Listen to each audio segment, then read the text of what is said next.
All right, man. Steven Nelson has come out. I don't know last time he fought, but Terrence Crawford, boy, 168-pound fighter.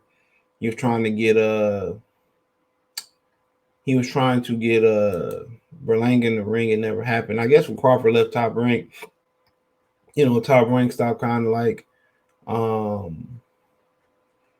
kind of messing with Nelson, or maybe he just had a deal because Bud was over there. So he getting older and he ain't fighting.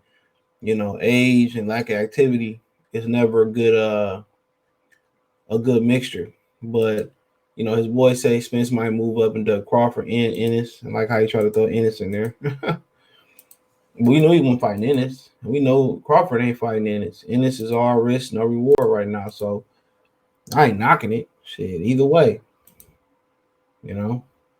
But Steven Nelson, boxer friend, director of Crawford BNB Boxing Academy, spoke in an interview on Golden Air Boxing about how Earl Spence did not want to take the fight with Terrence Crawford. In the interview, Nelson confirmed a few media reports to be true and assured Spence and Heyman didn't want to fight by lowballing Crawford. Now, at the end of the day, Crawford did come out and defend himself, but nobody read the article. They just ran with what the vlogger said.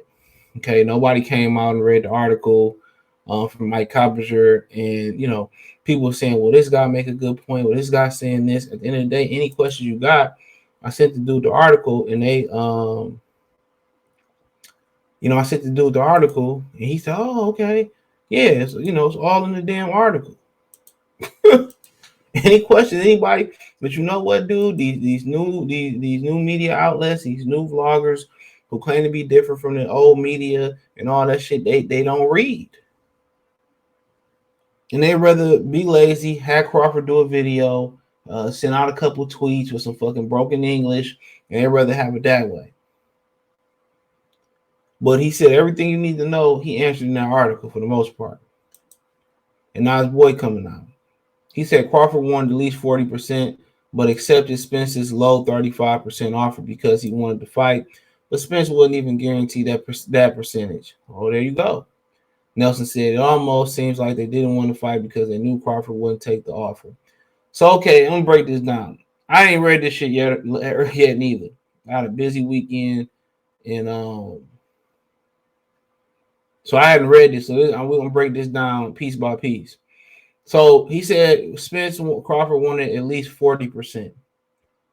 All right. Now I heard that Spence was willing to do a 60.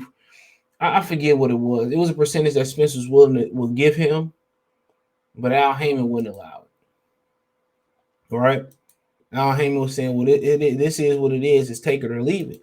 And Spence was willing. Remember, he did the interview with Brian Custer when they were signed like in a conference room or something like that. I can't say that in his defense that Spence was willing to kind of give some percentages back to some money to Bud, but Al Heyman wouldn't let him. Okay, Al Heyman wouldn't allow it. Okay, and I just let you know how much of an imprint Al Heyman got on these negotiations. All right, so he took the 35%. All right. He said because he wanted to fight, but Spence wouldn't even guarantee that percentage. Now, he's saying Spence wouldn't guarantee, but we all know he mean Heyman. So pretty much saying it wasn't no guarantee. That's what he's saying. He's saying it wasn't, they couldn't even guarantee the 35%. All right. Regarding the why Crawford took the region fight next, Nelson clarified that Crawford wanted to fight in December to stay active, and Vergil Ortiz team turned down the fight, and only David Region ranked 6 in WO accepted a short call. Crawford said he still wanted to fight Spence by February. Now, okay, he said that Vergil Ortiz team, they reached out to Vergil Ortiz. And at the end of the day, Crawford really cared about people think all Crawford had to do was turn on Instagram Live or turn on Bernie the Boxer channel or whatever he deemed. They said him in the boxing voice is cool now. And just come over there and say his piece. But you know what? He don't care what nobody think. They've been dragging this man's name through the mud ever since he appeared on HBO Boxing. So I respect that. Like, kind of like Jamarcus Russell. Jamarcus Russell said, they said all these years, to Ryan Clark and them, the Pivot Podcast. He said, after all these years, you didn't feel like you need to defend yourself? Hell no. You know what I'm saying? Hell no. When something ain't true and you at peace with something, ain't nothing you can do to change people's mind. The media is a powerful thing. No matter if it's the new version of the media, the old media, a combination of both, or a media you don't see coming. He could have came on here and said this piece by piece, and people still would have doubted what he was saying. So no matter if I abstain or I fire your ass, it's gonna be I'm gonna get criticized. There you go. So he said, and when Ortiz turned it down because it was on short notice. I'm gonna tell the whole story because it was on short notice. There you have it. It was on short notice. So that's why Ortiz and them turned it down. Now, could they have worked to a compromise where Ortiz get enough time? You know what I'm saying? And, it probably was Oscar that turned out and said, well, we can come back in February or March. No, they couldn't. Bud couldn't have did that because if he still want to fight Earl Spence, he couldn't have waited them months, and then he wanted to get a fight in this year financially to put food on the table for the babies, on Christmas, and they said, I made some money this year. People don't understand. They want this man to go a whole year without fighting and then go into the next year with a promise that he was going, to trust in Al Heyman. You know what I'm saying? Okay, I trust in Al Heyman. Then went from, the summer to September, what is it? Whatever day Triple G and Canelo fought on, to, remember it was October, this, October that, November 19th, November 20-something, December this, December that. Now it's February 4th. Now it's just going to keep moving. I can't go a year and a half without making money. Do you think Jeff Bezos going a year without making money, a year and a half without making money? You talking about billionaires don't go without days, without weeks, without hours, without minutes, without seconds, without making money. So you telling me somebody that's worth, a millionaire or multimillionaire or whatever he worth, come on. Football players, a lot of athletes live week to week. They live paycheck to paycheck like we do. A lot of people don't realize that. A lot of athletes live paycheck to paycheck like we do. The proven fact. That's why when they do the lockout, they can't get no leverage. Right? They can't get no leverage because they can't go without the check. And they tell these guys, right? We'll start saving money now, but a lot of people don't know how to save. It ain't just about saving it because there's a lot of people who don't believe in the principle of saving it. It's about turning your money into passive income. And that's a very great line. When questioned regarding Spence's new tweet when he started, stated he would move on up and wait, Nelson agreed, quote, I could see that as a Doug move because Jerron Ennis is mandatory. Crawford really wants to fight. He would be a concern and wouldn't want to lose his undefeated record with any of those two guys. Another interesting point was Nelson didn't see the same energy that Spence had calling out Keith Thurman on social media for ducking. Spence didn't show the same energy to fight Crawford as he did with Thurman, and Thurman didn't want to fight either. So there you go. He said, after observing the whole saga with Crawford and Spence, I believe that Spence doesn't want to fight. Spence was always quiet about fighting Crawford, almost to the point not wanting to get interviewed by reporters. This is the writer's opinion, so shout out to him, though. He said, I remember in 2019, this was about fighter writer's opinion. The first time Crawford and Spence met backstage in the same venue, it was Crawford from a distance who approached Spence first, and Spence looked very uncomfortable. Spence almost had the same awkward face expression Thurman had when asked about fighting him, like he didn't want to put on the spot. And everybody knew that shit, dude. And everybody trying to just do damage control, He said shortly after Bobby Arum approached the two and the media gathered around, and Crawford asked Spence to his face, "Will he fight me? When will he fight him?" He replied, "In the future." It's almost sounded like Ryan Garcia when asked about Devin Haney in the ring. When are we fighting? And Garcia replied, "In the future." Haney and Crawford were the aggressors. It's normally a sign they actually want to fight. Of course. Writer's opinion. Of course. I'm sorry, y'all. I'm watching the game, the Cowboys Lions. But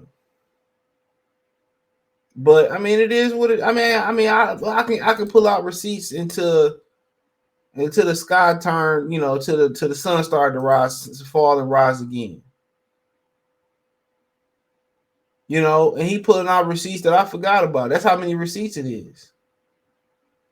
Then he says, this is the interview. Then we have the bizarre interview where Spence in another venue was asked about fighting Crawford. He replied, Crawford should accept the 70-30 before I take it down to 80-20. That's very unrealistic offer to negotiate to a three world division and former undisputed champion. Crawford deserves a minimum 40% split to say, okay, I don't know who did. I'm not a boxing appraiser. But what I can say is, you need to be respected on the split. So, I mean, that's pretty much, the gist of it. And then at the Sean Porter and Crawford fight, after Crawford TKO Sean Porter 11, reporters immediately tried to interview Spence, who was in the stadium that night, and approach him. He didn't want to take questions as he had to take a flight back. You would think, no, he didn't want to take. That nigga ran out the arena. Let's not get it twisted. He ran out the arena. I ain't gonna lie, man. I need Zeke to score this touchdown. Yes, because Pollard just had a big ass run. I needed those Zeke to score this touchdown, man. Not for FanDuel. No offense to the Lions. Yeah, Zeke. He got hurt early in the game too. I'm like, oh man, nigga had 1.1 points. But not a Cowboy fan. I'm just a daily fantasy fan. But yeah, Cubs ran out the stadium. Like I said before, man, it's not in the boxing. Well, I said this in the Innocent Spence video I got coming. I don't know when y'all gonna see that. But it's like I was saying, man.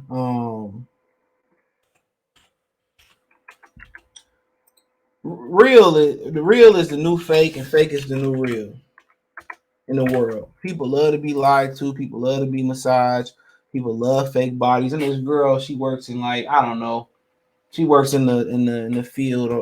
She's my Facebook friend. She works on the field as far as surgery, and she was saying more guys get plastic surgery than people realize. You know what I'm saying? Because it was a post about a dude, getting plastic surgery, whatever.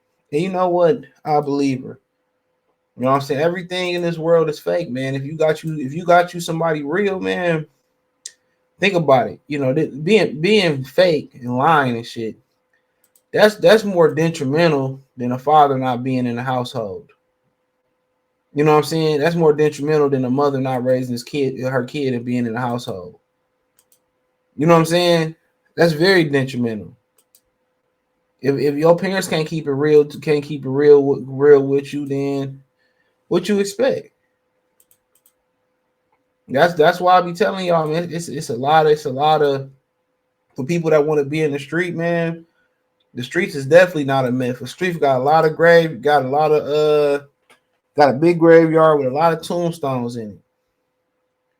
Trust and believe me. Trust and believe me, dude. But dude, if you ain't got solid people in the street, it's expected you're gonna do time because they gonna tell on you. And the box community fell victim to that too. And I make that scenario with Earl Spence and his super fan base is coming into boxing.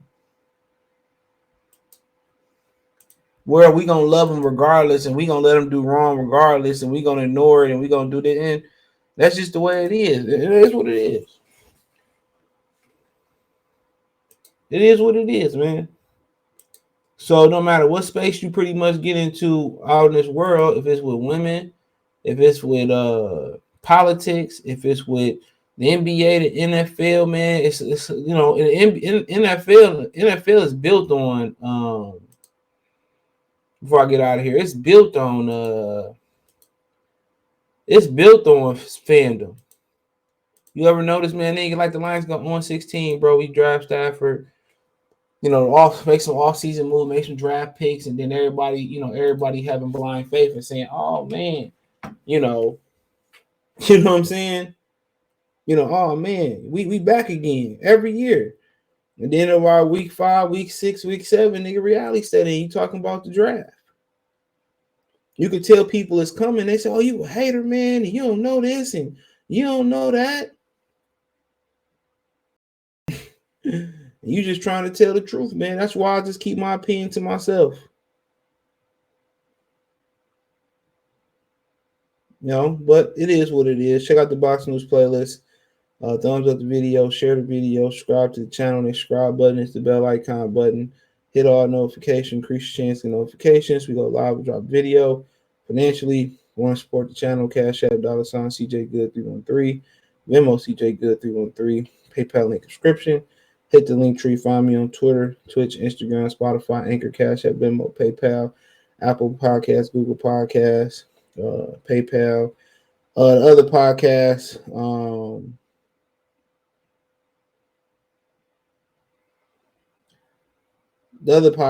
one I did Friday, I had to take it down. So it's on the podcast. It's on the Amazon and Spotify. That's hit the link tree and take you there, man. So appreciate y'all. Peace.